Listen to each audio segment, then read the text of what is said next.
If you've ever tasted starch, you'll know it's tasteless.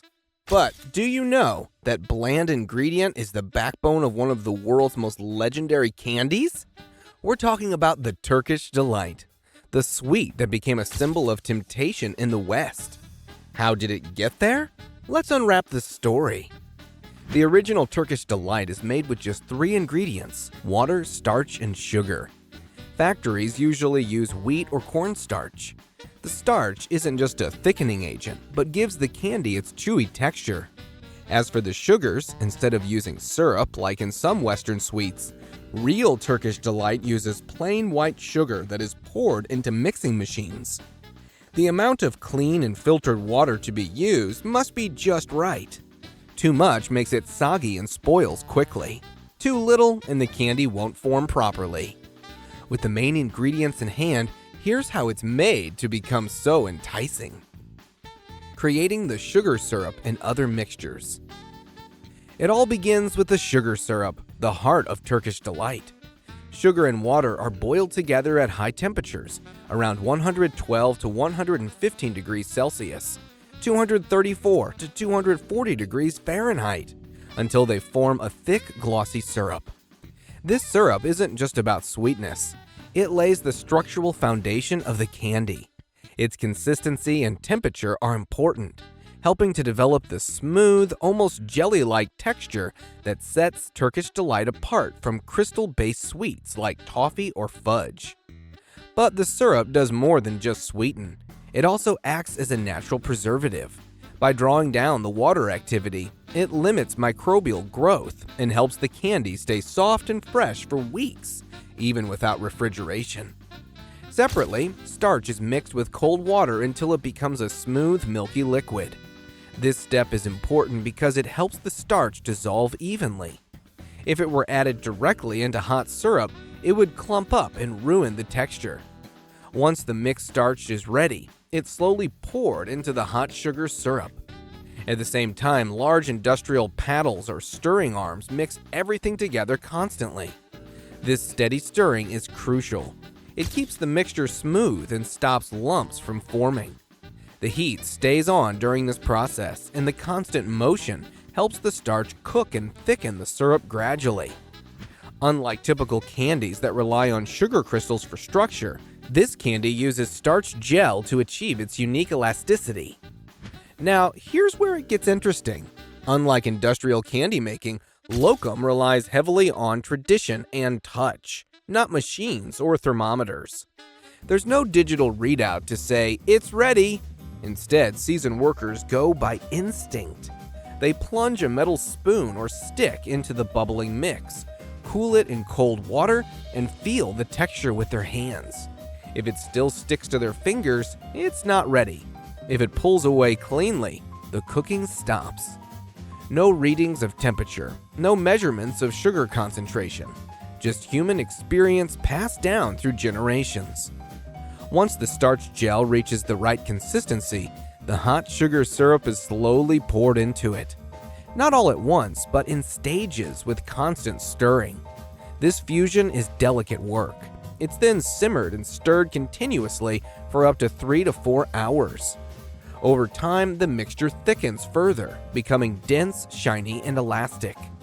That glossy stretchiness? It means the sugar has bonded fully with the starch. That's a sign the base is ready for flavoring, coloring, and eventually cutting and dusting. But it doesn't end with just boiling syrup and starch. Once the base gel is smooth and fully cooked, it's time to give the Turkish Delight its flavor, color, and texture. This is where it turns from a plain candy base into something special. Flavors are the first to go in. Traditional Turkish Delight uses natural ingredients like rose water for a soft floral taste or lemon oil for a fresh, citrusy kick. These flavors are added in reasonable amounts. In large-scale production, some factories use artificial flavorings to ensure every batch tastes the same. However, premium brands still rely on pure, natural extracts to keep the authentic flavor alive. Next comes the coloring. Each color usually matches a specific flavor, making it easier to tell them apart. For example, pink or red often means rose flavor. Yellow is for lemon. green signals pistachio, and orange points to apricot. While synthetic dyes are cheaper and longer lasting, many factories, especially those selling traditional or organic versions, stick to natural color sources like beet juice, turmeric, or spinach extract. While the mixture is still hot and soft, this is the perfect time to add texture. Whole nuts like pistachios or hazelnuts, chopped walnuts, or pieces of dried fruit are gently mixed in. This must be done carefully so the nuts and fruit are spread evenly throughout the batch. If added too early, they could sink or get too soft. Too late, and the gel might be too thick to stir. Then comes the pour. The hot, glossy mixture is spread into trays lined with parchment and dusted with powdered sugar and cornstarch. And now, you wait. Hours, sometimes overnight.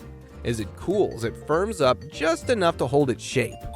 Now for the satisfying part, cutting. Industrial machines use sharp stainless steel blades coated with food-safe oil to slice through the stab cleanly. These blades are often heated or lightly greased to prevent sticking. The result is neat, consistent cubes with smooth edges and minimal waste. Cube sizes vary depending on the product. Some are small and bite-sized for everyday snacking, while others are cut larger for luxury packaging or gift boxes. In modern factories, cutting is fully automated. The slab is placed onto a conveyor belt that moves it under a series of mechanical blades.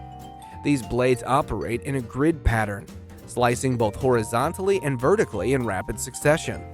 This process ensures every cube is exactly the same size, which is important not just for presentation, but also for packaging, shipping, and weight accuracy. High-volume production lines can cut thousands of cubes per minute, all with uniform shape and size. But they're still sticky. That's where the final dusting comes in. The cubes are placed into large rotating drums or tumblers, where they're dusted again with the same mixture used earlier. Usually powdered sugar, cornstarch, or a blend of both. This coating does more than prevent sticking. It helps seal the freshly cut surfaces, keeping moisture out and giving the candy a dry, powdery exterior that feels soft to the touch. But the story isn't over yet. The cubes are left to breathe, resting in open air for a few more hours. This helps lock in that perfect chewy bounce without losing their softness. Ask any locum maker what makes a perfect Turkish delight, and you'll get different answers, especially when it comes to color and texture. But there's one thing they all agree on. The holy trinity of quality comes down to appearance, structure, and taste. The outer layer of powdered sugar, it has to stay dry. That dry, snowy coating isn't just for show, it's a kind of presentation. If it gets sticky or damp, the whole batch looks off. But that's just the beginning. A high-quality locum should hold its shape. No cracks, no collapsing. Its surface should be smooth, slightly glossy, and its color should remain even and true. These may seem like small details, but in the world of locum, they're everything. And then, they're packed beautifully. It's not just about how the candy looks on shelves, it's also about keeping it fresh, safe, and shelf-ready for global distribution. Because Turkish Delight is highly sensitive to moisture and air, packaging must be done quickly and under strict conditions to preserve its texture and flavor.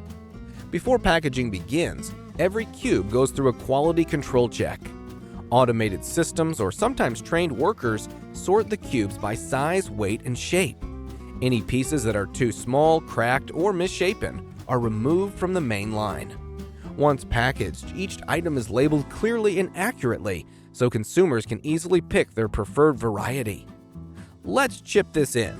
Turkish Delight can stay fresh for up to a month only when stored the right way. Keep it in an airtight container, layered between sheets of parchment paper. Make sure the pieces don't touch. Then stash the container in a cool, dry spot away from sunlight and heat.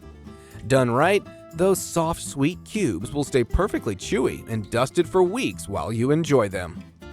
If you find this video interesting, share your thoughts in the comments section. Don't forget to subscribe for more delicious content. And while you're here, check out our other videos, including the iconic Dubai chocolate. Thanks for watching.